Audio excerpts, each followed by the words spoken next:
everybody. I'm so excited to be here. Welcome to Demystifying Mental Health. I am Dr. Alauna, trauma psychiatrist, and I am so excited to bring to you this episode today. Today, we are navigating the Mindfield, how to have better end of life conversations. We want to figure out how to successfully talk about the things that are necessary when we are approaching end of life. And, we have a tendency to think that end of life means 70, 80, 90, 100. And of course, we'd love for that to be the case.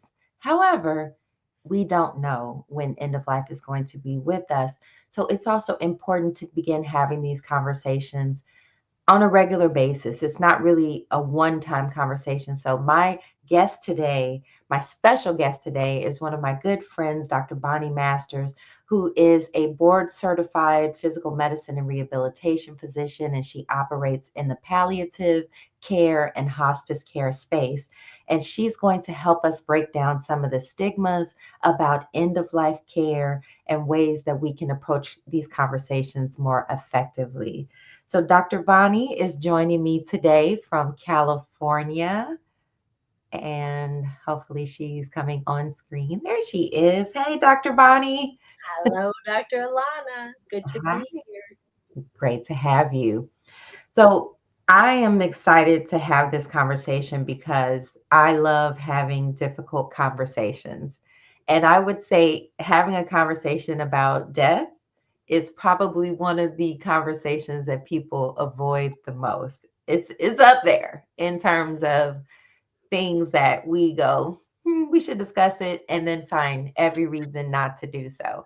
So, before we get started on that, I'd love to hear a little bit about your medical journey and just what brought you into this space where you are in palliative and hospice care.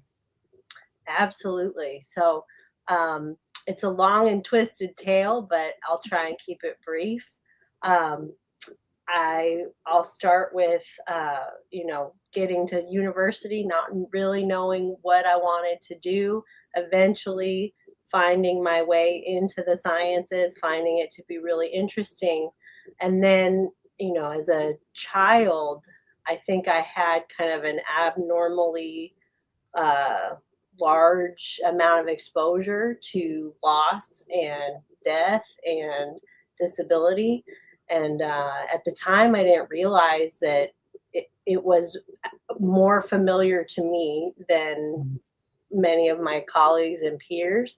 And as I got through into university and needed to work to support myself through medicine, I ended up as a personal care attendant for more than one individual.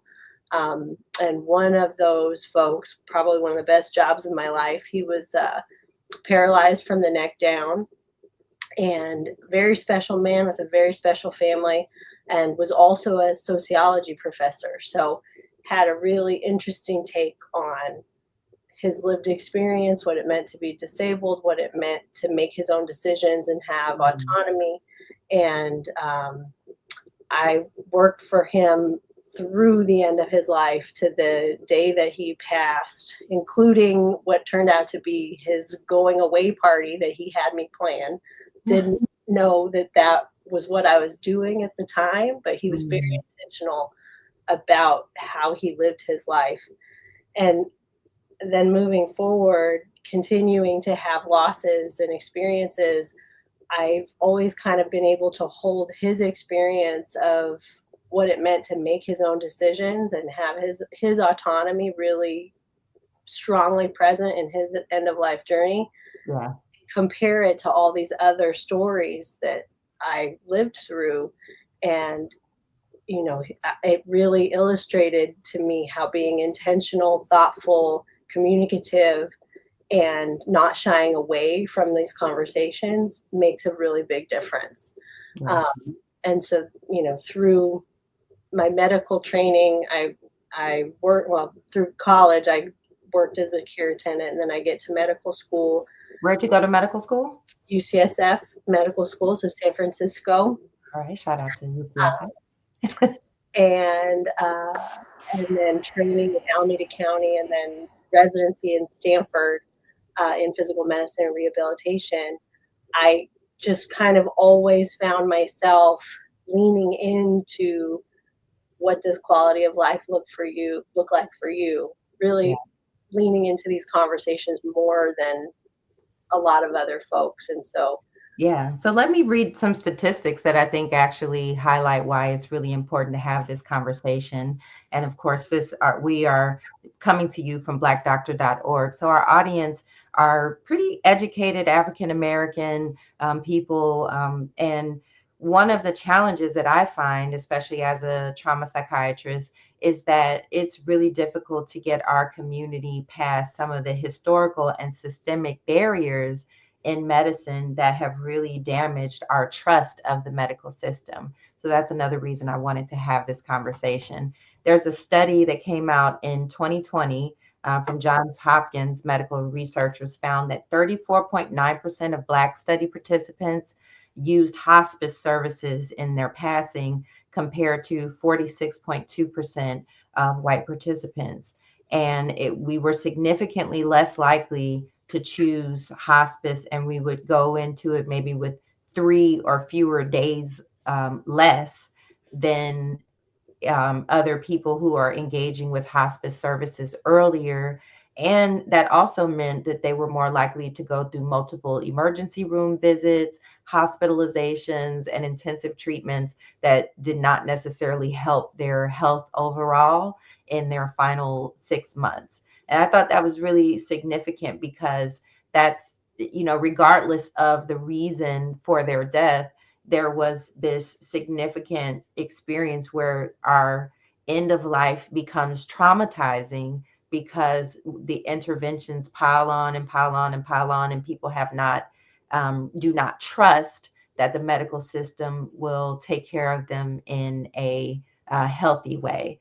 So where does that land for you? Like, how do you address it when you find people who distrust the healthcare system to help them with hospice? Actually, before you answer that, can you define palliative and hospice care? Like, what does that mean?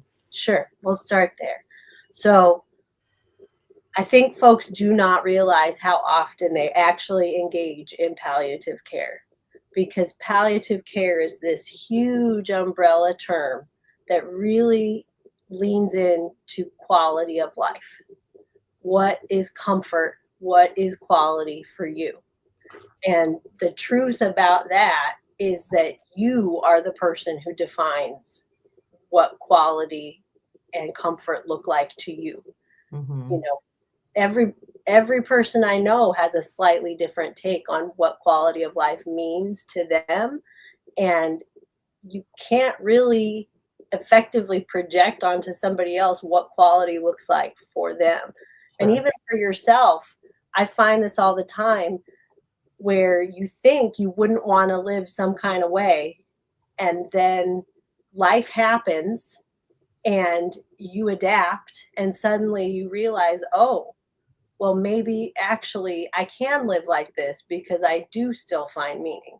So that's palliative care, is this comfort, quality oriented focus on how you live life.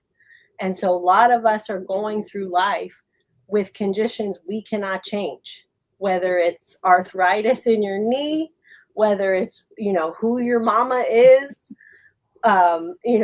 Yeah. what happened 20 years ago. Often we're doing this comfort focused treatment or attention to the things that we cannot change about our lives. And why does palliative care get this kind of, bad reputation? Is because in that huge umbrella, this tiny little sliver of it includes hospice, which is end of life. You have to have a prognosis of 6 months or less, you know, dictated by two doctors that agree, yes, this person has a very good chance of not living longer than 6 months. So that little tiny sliver taints the whole kind of rest of the picture of what palliative care, what comfort focused care looks like for a person. Hmm. Hmm. Um, And you deal in PM&R, so that's like if someone is, just recently I was informed that there's a relative that is going to, their leg is going to have to be removed. And that's doesn't have to be that, of course, that's a terrible experience that no one wants to have.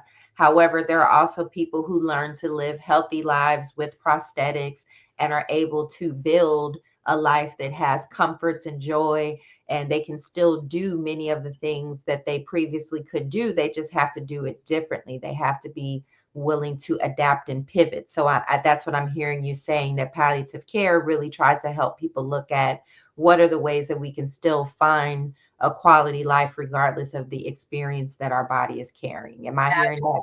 Okay. Absolutely. All right. So then Absolutely. hospice is at when we know that whatever the condition is, that statistically it's likely that the person is going to pass in the next 6 months. Now we want to think about how can we make this a healthiest, a most peaceful, or at least a most comfortable experience that we can. So that's when we're in the hospice territory. Is that And right? even most meaningful, because Mhm. there are people who value alertness and like mental acuity much more highly than pain free and numbed out. So Right. for Like, I some, don't wanna just be laying here and not be completely snowed out with medication. That exactly. doesn't feel like a healthy life to me. Yeah. So there are folks who will very much say, I want to be aware. And to me, even if I'm suffering physically, my awareness is my most important value. So Mhm. I'm willing to go through that to for this life. So So what do you say to someone who's like, this is that we've got family members, we're at this point, somebody's put in a consult for this hospice person to come in the room, and they're looking like, I don't trust this because what you're saying to me is give up, or what you're saying to me is that you are just going to take my loved one and you're going to, kill them with your own care or what have you. Because I've heard some people who really are afraid to access those services, and which made me so sad when I was in my training. We had to do some time with our hospice team, and I found that they were the most empathetic. It was like the therapist it was the only space outside of psychiatry that I found that tough questions were asked in such a loving way. Like the people were all really, gentle and caring for the most part. Of course, we know that there are, bad apples in every situation, mhm. but for the most part, it was like the most just lovely, comforting, peaceful place. And I was surprised. So can you just talk a little bit about how you would approach a family who's, distrustful of that service? So for me, first of all, especially being here on blackdoctor.org, anybody who can see my face can probably accurately make some assumptions about me that I am not a black doctor. So the first thing I do is recognize I am not an expert in somebody else's life. I am not an expert in somebody else's story, no matter where they come from, right? So and how sometimes I have to say those very words, and there's mistrust in so many different spaces in medicine where I at times will come in, read the room, introduce myself, and sometimes you're just getting this look like exactly the look, that's the look, like you don't know me, and you are wasting your time, lady. And so sometimes I'll just start by saying, look, you have no reason to trust me personally. And I recognize that I'm an agent of this system. And here I am. And hopefully over time, I can show up consistently and we can establish some trust that I am just trying to help you figure out what it is you want to do with this, frankly, not so great set of choices you have. And Yeah. often I do feel kind of like I'm presenting this menu with just the worst options possible. but Mm. it's for each. Delivered in the best care way that you can. And Yeah, I, and it's for yeah. each individual to really determine for themselves, hey, which version of bad is less bad. And Mhm. I can't make that assumption about anyone. I've done this enough to know I don't know what each individual is gonna choose. So Yeah. that's I start there, right? I don't know you, you don't know me, and we're starting from scratch. So here we go. Bear with me, Mhm. right? And it might get bumpy, and I apologize if I say something a way that it doesn't come out the way I intend, because I'm just as human as the rest of us. And And before you go to that next point, I think that's a really important thing for us to acknowledge is like our shared humanity, and that because we're talking about tough things and difficult things that people generally want to avoid, that sometimes emotions are going to be triggered. But I'm willing to stay here and listen and hear you if that happens. And I hope that you will do me that same justice so that we can continue to do this, because our focus is on your loved one, or our focus is on you, and making sure that whatever is happening in your life, in the end of that life, is has the most meaning, has the most purpose, has the most beauty and even joy that we can intentionally bring into it by not avoiding it. Because I think that's one of the biggest challenges, is that people think, well, if we talk about, we're going to bring it into existence. We're going to, if I, it's like taboo, it's stigma. If I bring up, yep, if they're going through cancer treatment and I bring up that they may die, are we jinxing the treatment? It's almost like, we talked about cultural factors and psychological factors, those stigmas and superstitions and even religious beliefs, I think have sometimes been my biggest challenges with getting through to people, because like for some people it's about, I'm not ready, I'm scared, I might go to hell, or I don't I if I am not actively doing every treatment that they're proposing, am I giving up, and is that going to mean that I go to hell or some other, so what are there any strategies or anything that you have for helping people to tackle some of those fears and those thought processes? so the I work in the hospice space, like I said, but I also work in the rehab space where people come in with the intention of getting better, going home, and living their best life for as long as they possibly can. Hmm. And so I very intentionally try to start those conversations with every admission that I bring into the hospital. And it's really my I feel like it's part of my public service is to break the ice for the family in the room and say, have you thought about what you would want to happen if I walk in the room and I see that you're not breathing so well or you're not looking so good? I have to make a decision and about what I'm going to do, and the last thing I want to do is do something you would not want to consent to, because really this is about your autonomy as an individual, and how are what are you giving me permission to do as a physician, because that's something that most people do really value, is their own decision making ability. What do I want for me? And then a lot of times folks don't realize is your loved ones, if you do not have these conversations and you land in the ICU, the intensive care unit, and you have not had these conversations, your family has to suddenly make decisions on your behalf. Your chance of developing PTSD, your family's chance of developing PTSD goes up by like 33% just Hmm. by not having these conversations. So let me put a exclamation point on that, because I think that's a really important concept, is that we don't think about that when you have a brush with death in your health, it is scary. It is often traumatizing.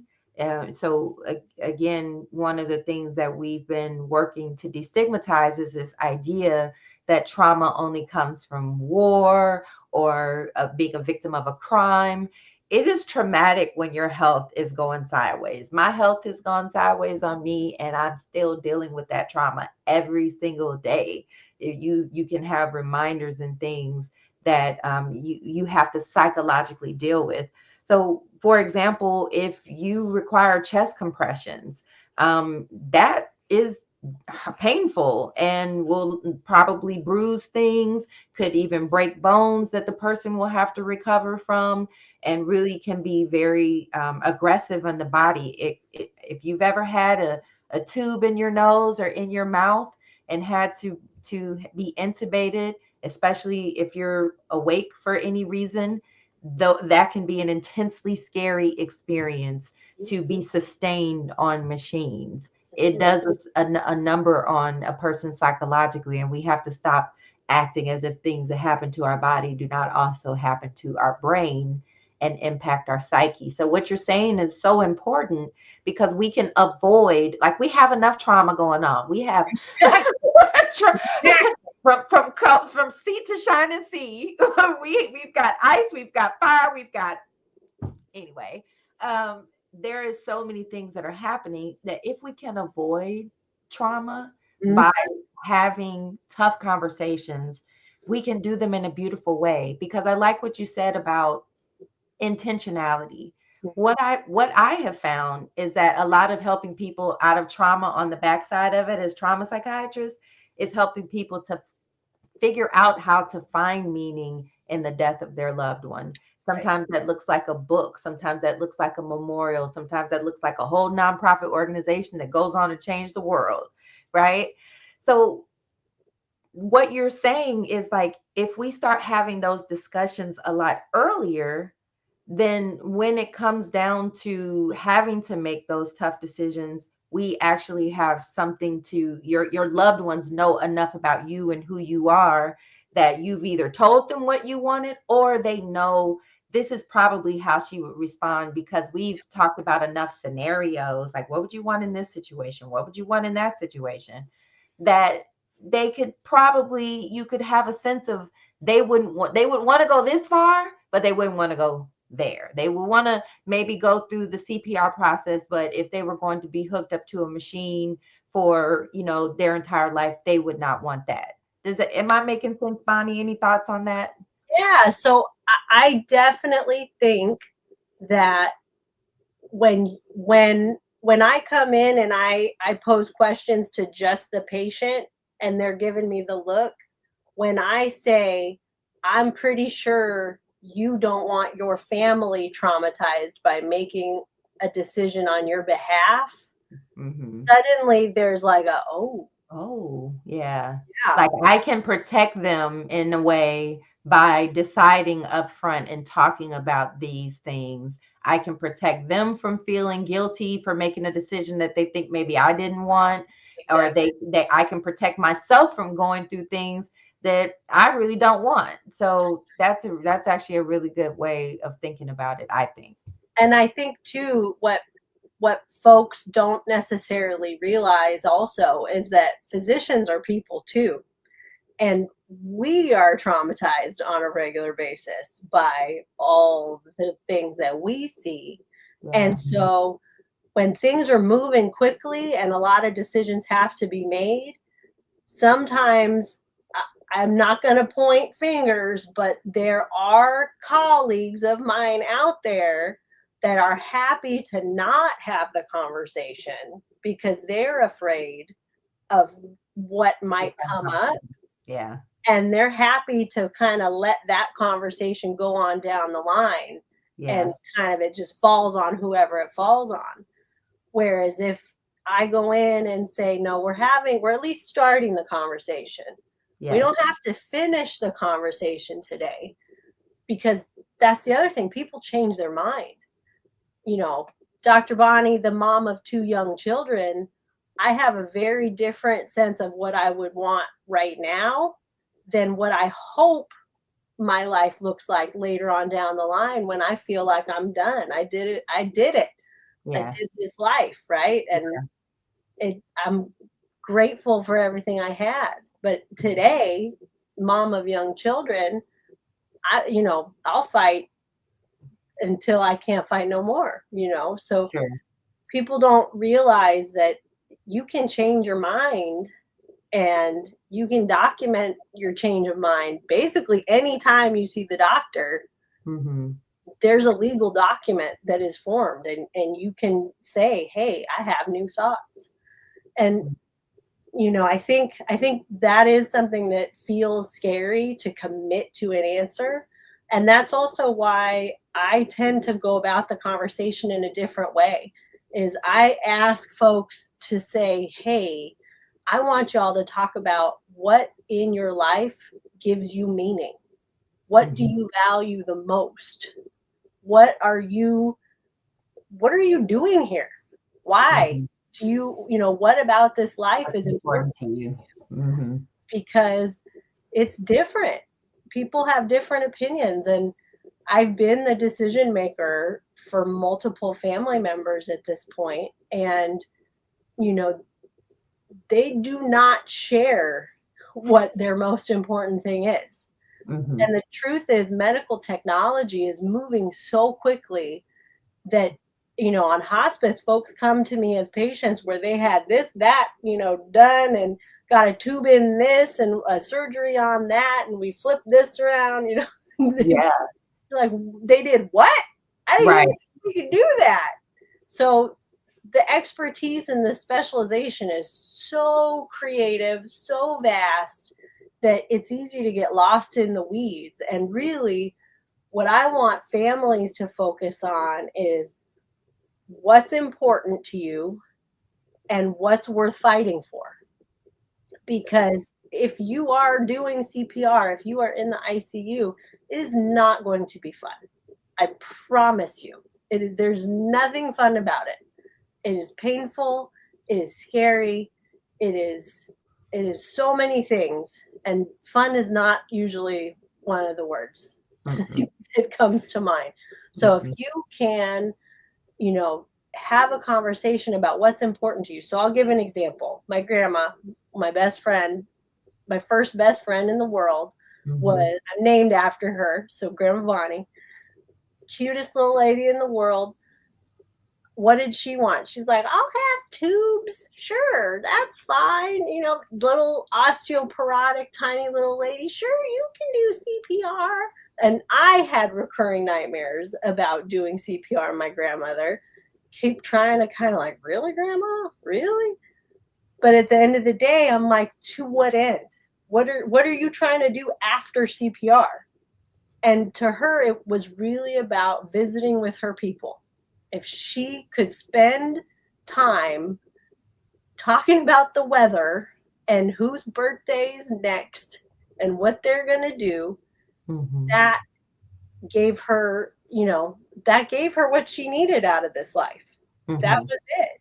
And so, that woman, bless her heart, was a full code status for so long. She was on Mm-hmm. hospice. I didn't even know you could do this at the time, that she was full code on hospice at Yeah. home for, over a year. And in my heart, I was like, well, how is this going to go? I don't Yeah. But understand. she was like, nope, if it's possible, go on and do it. I Exactly. love that. Exactly, but also did not want to be in the hospital, wanted to be at Right. home so her neighbor could come say hi, so she could say hi to the mailman. So let me ask you this, because that's actually a good question in the element of sometimes what a person may want is not medically possible. So how do you deal with that when you have someone who wants, like, I want to be at home, but your condition is such that you really need to be somewhere where this medical intervention is actually possible? How do you respond to that? Well, and this is where I kind of lay out the menu of not Mhm. fun choices, Mhm. right? So, cancer. We have a lot of young folks with a lot of cancer right now, and it's pretty upsetting. And a lot of people are having to make these decisions earlier than they ever wanted to. Mm. And you've got this, how much time can you spend getting your blood drawn in the hospital, surrounded by unfamiliar smells, sounds, people, all of that, versus I just want to snuggle my cat, or I want to snuggle my person, or whatever it might be.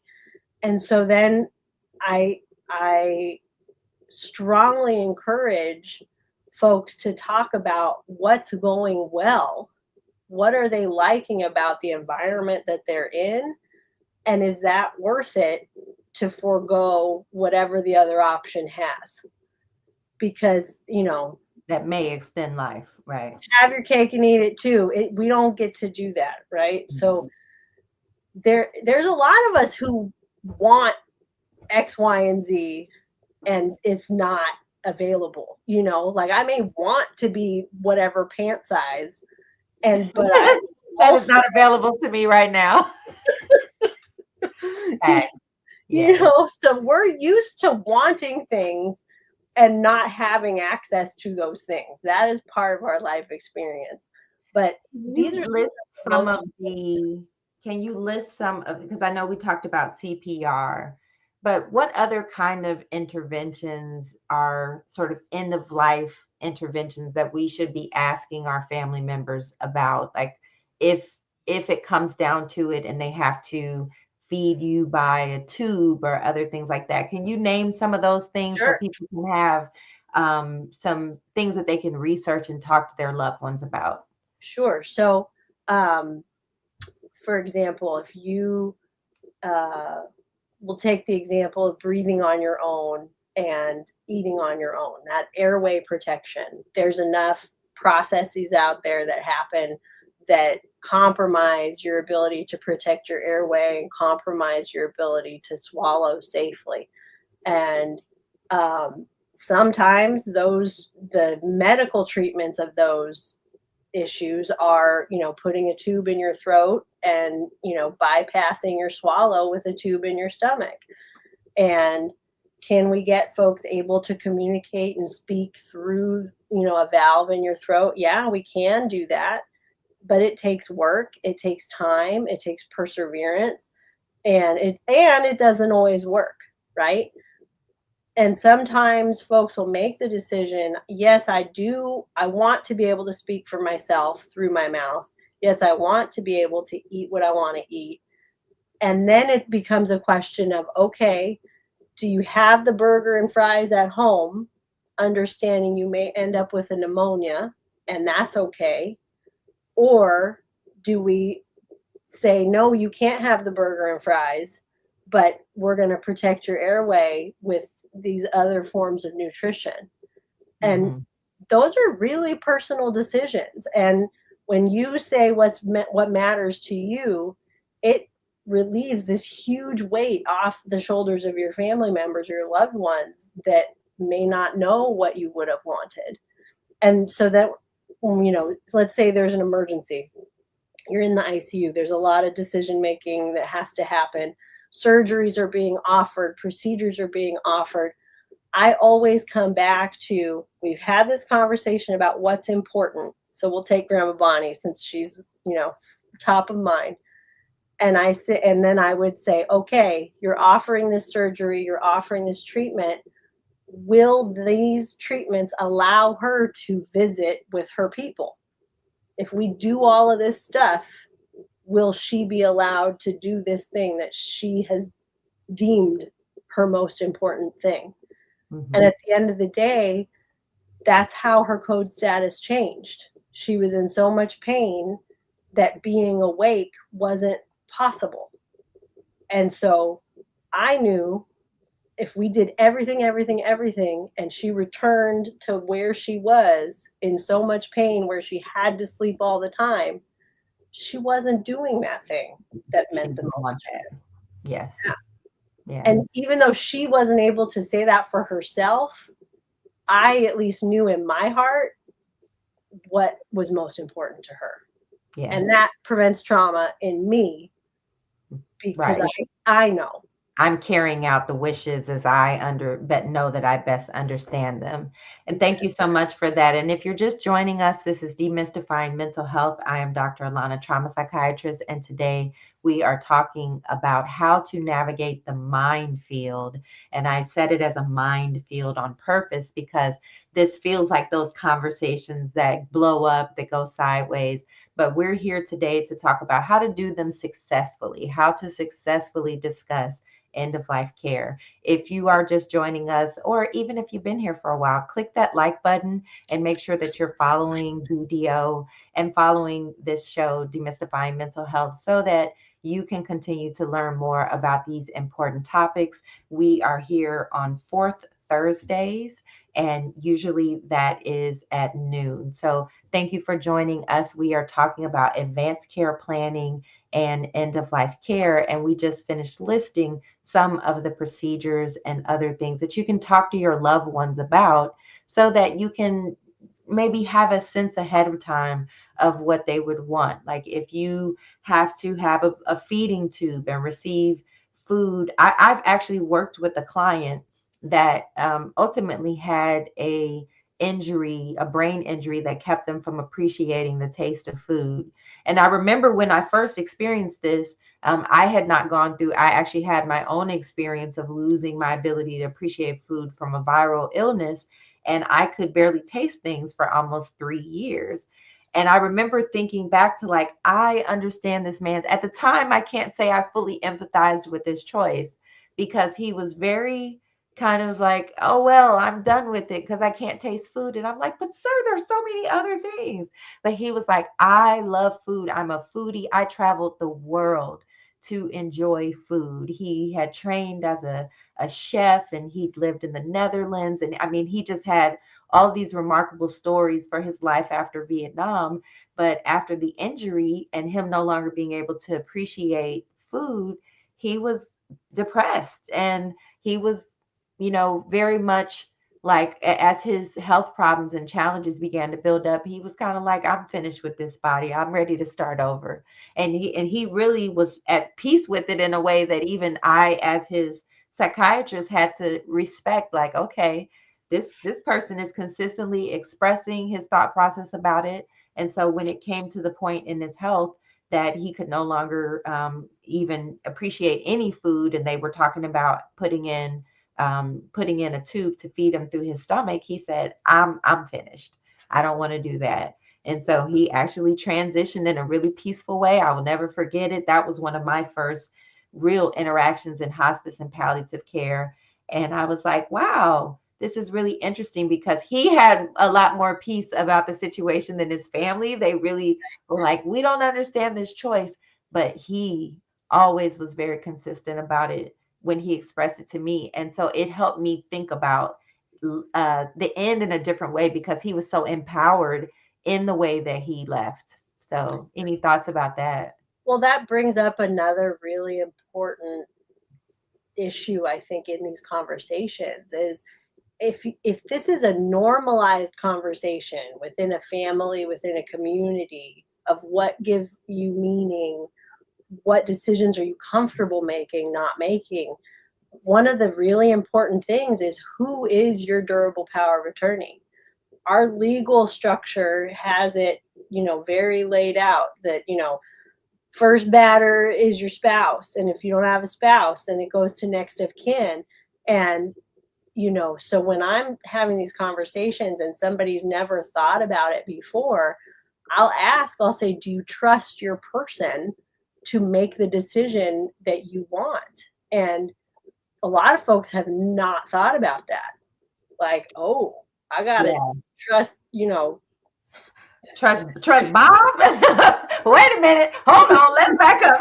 Right. So, exactly like that's who. Wait, let's put a point on that also because medical power of attorney is a really important concept that I want to make sure and reinforce with you that is different from your durable legal power of attorney. So you yep, may have legal power of attorney for someone and not have medical right, power of attorney, meaning that you have the ability to access medical records, to make decisions for them when they cannot make it for themselves.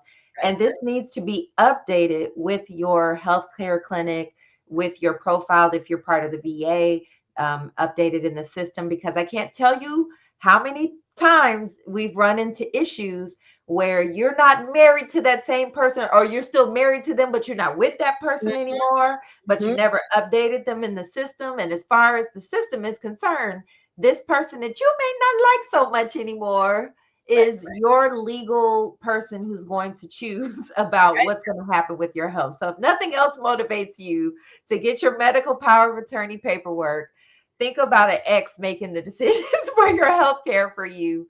That absolutely does happen. And that can also happen if you're not checking your beneficiaries on your policies, and if you have not documented your will.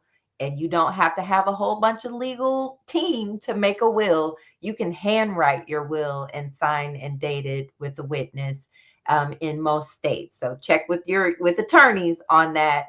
But the point is that there are some important steps to being prepared, and this is to be done at any age. You do not have to wait. I'm preaching to myself. I'm just telling on myself right now.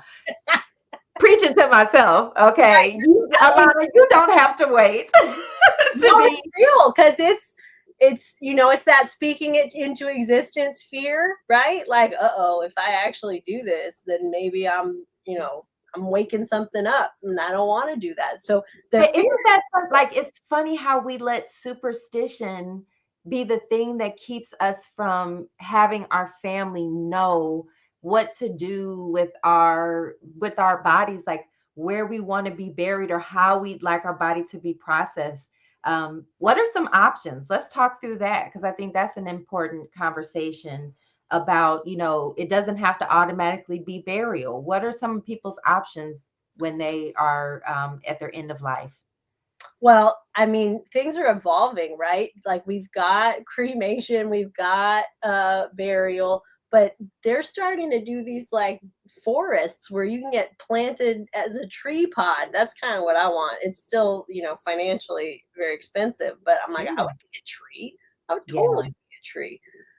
Some people get cremated and turned into a bench. I live in a very beautiful area, so we have memorial benches kind of all over the community, Hmm. that kind of keep a person present in your daily walks. It's a beautiful thing.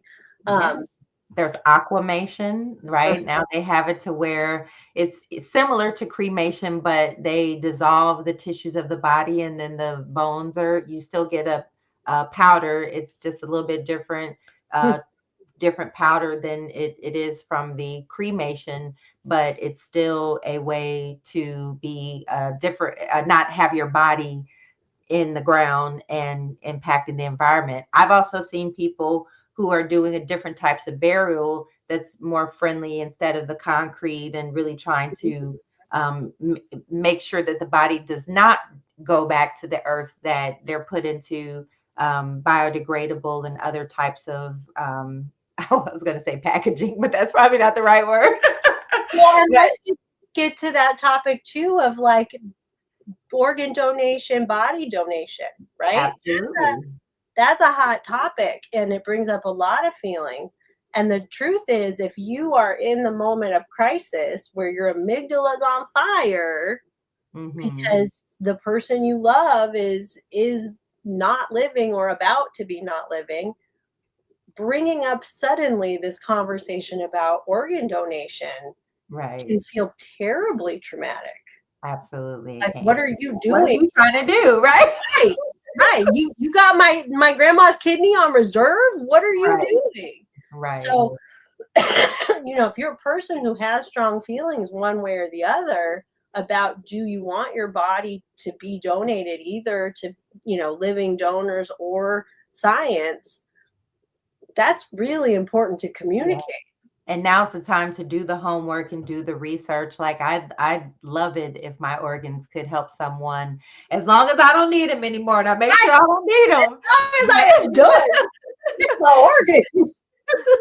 but that's a great point to talk about, even medical science. I had a family member who donated their body to medical science, and that was actually really the first time that I experienced it. I was young when they did that, but it was one of the things that really actually inspired me. And then when I was in medical school, the reverence that I still have for the person who allowed me to learn medicine. I still remember her. I Mhm. still, you form a relationship with Absolutely. that as you are learning, as you're learning the parts of the body and understanding like that these are real people who have chosen to further science and allow themselves to be studied, and for the next generation of doctors and healthcare providers that are going to help other people are going to learn with that body. So that is, I think all of those, I just wanted to encapsulate some of those choices that we can talk about ahead of time. Let's not wait Mhm. again, because if we talk about the last minute, that's when it becomes like, what are you trying to do? Like it triggers things. Whereas having those conversations of knowing, like, if it's at all possible, I will honor your wish of having your body or your organs be utilized for science in a healthy way. And that's what helps to establish the care. I think that comes the trust. I mean, I think that goes back to the first question that we had, is how do we reestablish trust in the healthcare system, particularly in hospice and palliative care. Do you also, like, what other practitioners work in that space? Are there therapists and chaplains and other things in that space as well? Yeah, so I'm super lucky. I will just say I'm biased because I work for a not-for-profit hospice organization, and because of that status, we get donors that allow us to fund kind of above and beyond a typical for-profit hospice. So we have, what does a hospice have to have? You have to have a physician, medical director. You have to have nurses. You have to have social workers. You have to have an element of spiritual care, and then you have to have an element of grief support. But you know, we're super lucky because we've got music therapy. We've got, oh, and you have to have volunteers. That's part of the origin story of hospice. There has to be a volunteer element to it. I'm sure I'm missing something else, but that's the basics. But Hmm. we've got spiritual care, we've got music therapy, we've got our medical social workers, we've got our nurses, we've got our physicians and our volunteers and our grief support. And, and then beyond just regular grief support, we've got these awesome organizations that support kids who have lost parents. There's a national organization called Camp Aaron, where kids who have lost parents can go to like a summer camp for kids who have lost parents, and they have hospice staff kind of running this summer camp where it's not such a invisible shadow living over folks. It's like, no, this is real for all of us, and we can experience joy and grief in the same moment, Yeah. and try and move forward with our healing. So that's what hospice brings to play. And as I think it's harder for the younger folks because oftentimes, once you come onto hospice, it kind of just the way our government has dedicated the benefit is you get X amount of dollars per day, period, per patient. And you have to do all the things with that little Within that tiny amount budget. of dollars.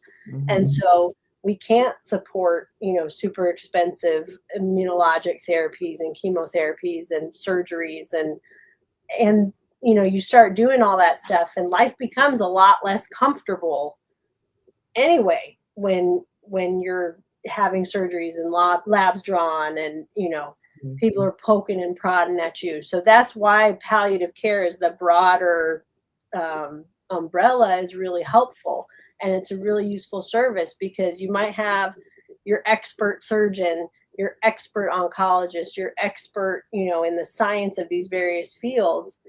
The expert in quality of life is the palliative care team, and Hmm. we can help advocate and help kind of distill, hey, what is quality of life, so that when you go back and make these other decisions with these experts, do those decisions line up with what does quality look like to me.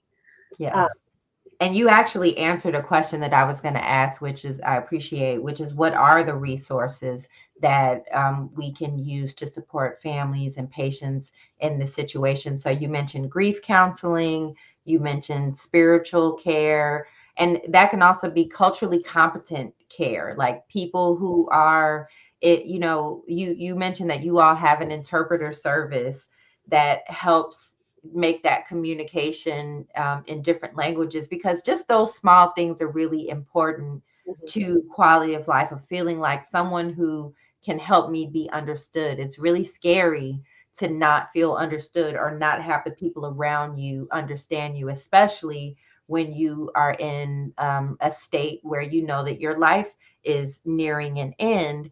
Being understood is one of the core basic human needs and desires. So, any other things that we didn't mention there that you think could be helpful for people? You said support groups or like peer networks. What Yeah. other things?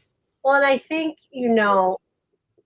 different people come from different spaces, but if you have a rich community or you have a trusted person, calling them into the room, even if they're not going to make a decision, having a second set of ears present, taking notes, holding your hand, you know just being a calm presence for you while you're making tricky decisions, I think is really important, because it's not a one size fits all answer. It's about Sure. what serves you, and what what does your support network look like. And often I will ask somebody, if we're about to have a pretty heavy conversation, I'll say, is there somebody we should get on the phone to help listen and to help ask questions? Because it's really easy to just lose all the information that comes after some big honking piece of news. Sure, all that adrenaline and cortisol bouncing around, your brain just loses Yep. track of all the things. What they say, Yeah, right? So, it's and go. that actually brings up the concept of a death doula. I have a good friend, Donna Walker Yep, Muhammad, who is a death doula, yep, and that was one of the I've heard the term before, but that was the first time of really getting to know that concept. I had a birth doula, right? We have someone who's in the room not to be our medical provider, but to be our self-care person to help us through that process of birth. And there are also people who operate in a space where they help you, and because they're so accustomed to that space, they can help remember the questions that you might not remember to ask. They're not there to answer things for you, they're there to help make sure that your needs are met, that your desires are expressed, and be an empathetic reservoir to comfort you in those yep. times, because you should not expect to just be smooth sailing, emotionally numb or checked out. It's going to be up, downs, and all arounds. I'm a trauma psychiatrist. You have an amygdala, and emotions are layered, they're circular, they are ever present. So you don't have to be okay all the time. And that's what someone who can operate in that space, because a lot of times family members, they're like, oh, don't think like that, don't talk like that, no, Right, no, no, that's not, and that actually can shut down emotional processing and other things that that person may need to right. be able to express. Any thoughts about that? A lot of thoughts. So coming back organized, the ability to kind of say, hey, I need a timeout from Mhm. whatever's going on. I'm raising children, and I'm realizing that timeout is a much bigger life skill. Is it not wonderful? Like pause. Can I have a pause? Yeah, Yes. and I put myself on timeout more than I even attempt to put my children on timeout. They're having none of that, but I'm like, all right, mommy needs a timeout.